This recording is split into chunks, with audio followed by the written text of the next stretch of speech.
पाटलिपुत्र लोकसभा क्षेत्र से आज मीसा भारती करेंगी प्रचार का आगाज। लालू प्रसाद भी बेटी को जिताने के लिए मांगेंगे वोट।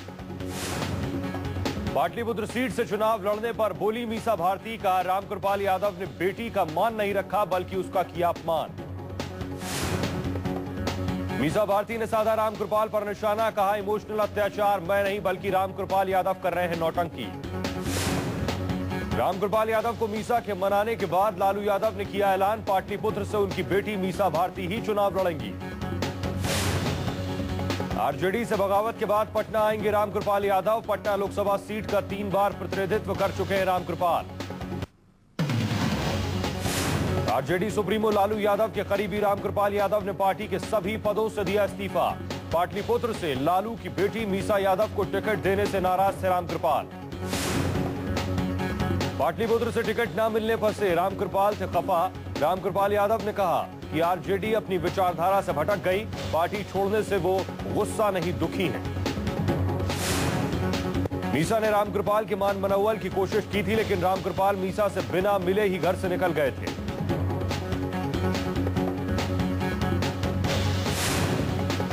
रामकृपाल ने प्रेस कॉन्फ्रेंस में कहा कि मीसा और लालू यादव उनके खिलाफ इमोशनल अत्याचार कर रहे हैं या फिर उन्हें राजनीतिक स्टंट का बनाया जा रहा है शिकार। रामकृपाल किस पार्टी का थामेंगे हाथ, इस पर सस्पेंस बरकरार। जेडीयू या फिर बीजेपी में जाने की चर्चाएं तेज। कांग्रेस की पहली लिस्ट जारी। अमेठी से राहुल गांधी, रायबरेली से लड़ेंगी सोनिया गांधी। कांग्रेस ने जारी की 194 उम्मीदवारों की पहली लिस्ट। मोहम्मद कैफ को मिला यूपी के फूलपुर से टिकट। रवि किशन लड़ेंगे जौनपुर से। उत्तर प्रदेश की 49 सीटों पर प्रत्याशियों का ऐलान। बिहार की 10 सीटों पर कांग्रेस ने उम्मीदवारों की सूची जारी की। झारखंड की 6 सीटों पर प्रत्याशियों का किया ऐलान। मध्य प्रदेश, बंगाल, उड़ीसा की कई सीटों पर भी नामों की घोषणा। कांग्रेस की पहली लिस्ट में संजय निरुपम, प्रिया दत्त, मिलिंद देवड़ा और सुशील कुमार शिंदे का भी नाम। दीपा दास मुंशी को भी मिला लोकसभा का टिकट। कांग्रेस की पहली लिस्ट में मौजूदा सांसदों को मिला मौका। कांग्रेस का दावा, पहली बार 35% युवाओं को दिया टिकट।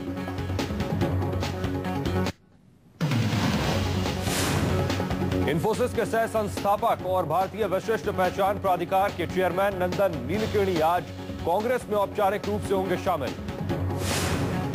कांग्रेस ने नीलकेणी को बेंगलुरु साउथ से लोकसभा चुनाव के लिए बनाया है अपना कैंडिडेट। लंबे समय से कांग्रेस के साथ अनौपचारिक रूप से जुड़े हैं नीलकेणी। नीलकेणी कर्नाटक प्रदेश कांग्रेस समिति के कार्यालय में पार्टी में औपचारिक रूप से होंगे शामिल। प्रदेश अध्यक्ष जी परमेश्वर, मुख्यमंत्री सिद्धरामैया और अन्य वरिष्ठ नेता भी रहेंगे मौजूद। महाराष्ट्र नवनिर्माण सेना लोकसभा चुनाव के लिए आज जारी करेगी अपने उम्मीदवारों की सूची। लोकसभा चुनाव की आगे की रणनीतियों का करेगी ऐलान। महाराष्ट्र नवनिर्माण सेना का आज 8वां स्थापना दिवस। स्थापना दिवस के मौके पर राज ठाकरे करेंगे अपनी रणनीतियों का ऐलान। लोकसभा चुनाव के लिए शनिवार को बीजेपी ने जारी की उम्मीदवारों की दूसरी लिस्ट। बीजेपी ने 52 उम्मीदवारों के नामों का किया ऐलान। दूसरी लिस्ट में कर्नाटक के पूर्व सीएम येदियुरप्पा समेत अनंत कुमार और सदानंद गौड़ा जैसे वरिष्ठ नेता शामिल। येदियुरप्पा को शिमोगा, अनंत कुमार को बेंगलुरु साउथ और सदानंद गौड़ा को बेंगलुरु नॉर्थ से मिला टिकट। गायक बाबुल सुप्रियो आसनसोल से लड़ेंगे चुनाव। 52 उम्मीदवारों की इस लिस्ट में कर्नाटक से 20, केरल से 3, ओडिशा से 5, त्रिपुरा से 2 और पश्चिम बंगाल से 9 उम्मीदवारों के नाम शामिल। अगली लिस्ट 13 मार्च को होगी जारी।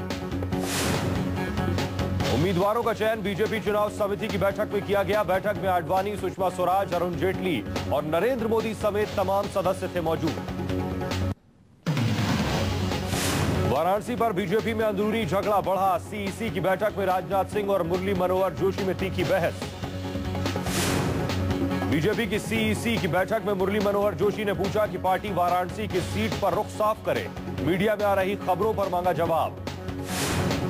सूत्रों के मुताबिक वाराणसी में मोदी और जोशी समर्थकों के बीच झगड़े और मीडिया में आ रही खबरों पर जोशी ने मांगा था जवाब।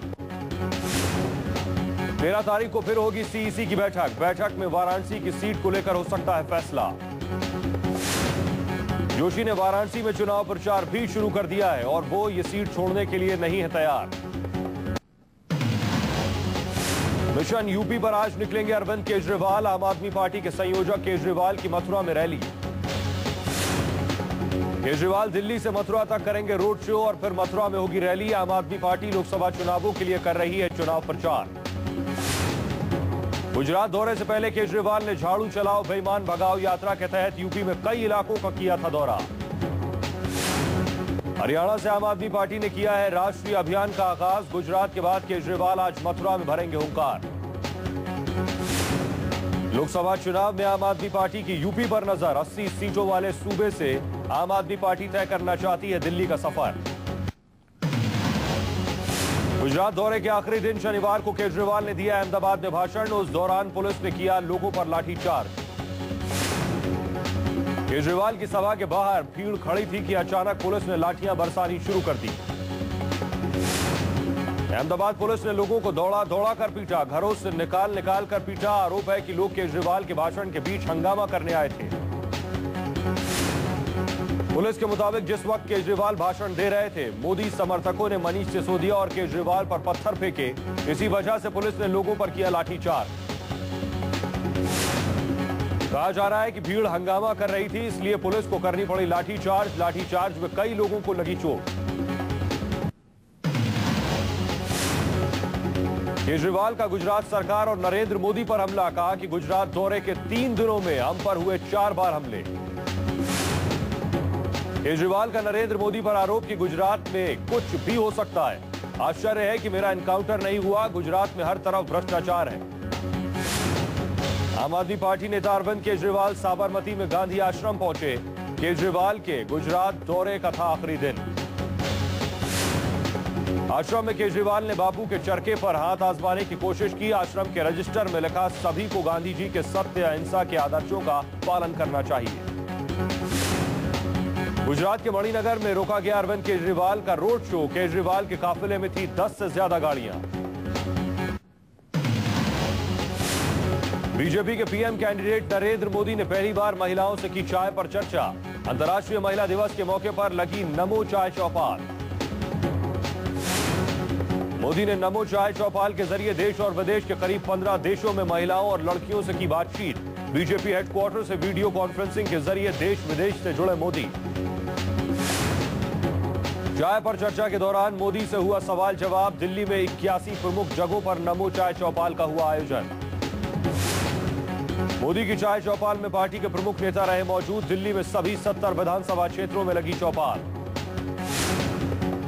नमो चाय चौपाल में मोदी ने शाम 6 बजे से महिलाओं से शुरू की बातचीत। 500 शहरों में लगे टी स्टॉल पर चाय चौपाल के जरिए मोदी ने लोगों से वोट डालने की अपील।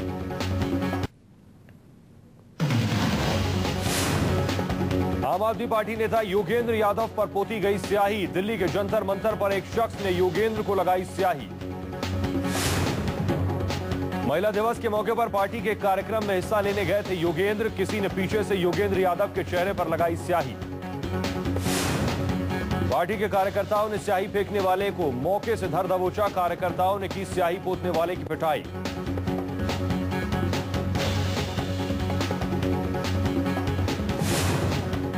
पुलिस ने स्याही पोतने वाले को लिया हिरासत में। योगेंद्र ने कहा कि आम आदमी पार्टी बड़े लोगों के खिलाफ लड़ती है और उसी की कीमत चुका रही है।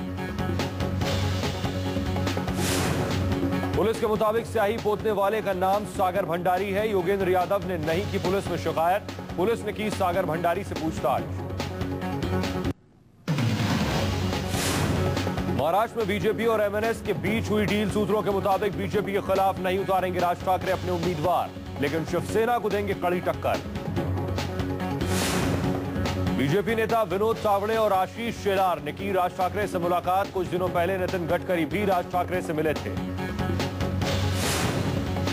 बीजेपी और एमएनएस की बढ़ती नजदीकी से पहले से ही चिड़ी शिवसेना। शिवसेना चीफ उद्धव ठाकरे ने की बीजेपी अध्यक्ष राजनाथ सिंह से शिकायत। महाराष्ट्र के अलावा तमिलनाडु में भी बीजेपी को मिला मजबूत हाथ। बीजेपी ने तमिलनाडु में अभिनेता विजयकांत की पार्टी डीएमडीके से किया गठबंधन। अभिनेता से नेता बने विजयकांत की पार्टी डीएमडीके की उत्तरी और दक्षिणी तमिलनाडु के जिलों में जबरदस्त लहर।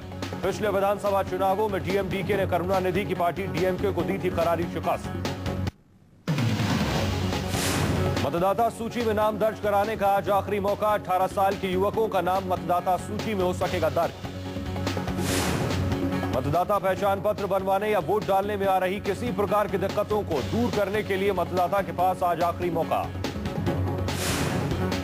वोटर लिस्ट में छूटे नामों को आज अनिवार्य डॉक्यूमेंट देने पर किया जा सकता है सूची में शामिल। फॉर्म 6 भरकर वोटर लिस्ट में जोड़ा जा सकता है नाम। शहरी विकास मंत्रालय ने दिल्ली के पूर्व मुख्यमंत्री अरविंद केजरीवाल को घर खाली करने के लिए कहा। दिल्ली के तिलक लेन में केजरीवाल को किया गया था फ्लैट अलॉट। केजरीवाल को मुख्यमंत्री बनने के बाद तिलक लेन में 3 बेडरूम फ्लैट किया गया था अलॉट। दिल्ली सरकार ने सेंट्रल दिल्ली में केजरीवाल को फ्लैट देने का किया था आग्रह।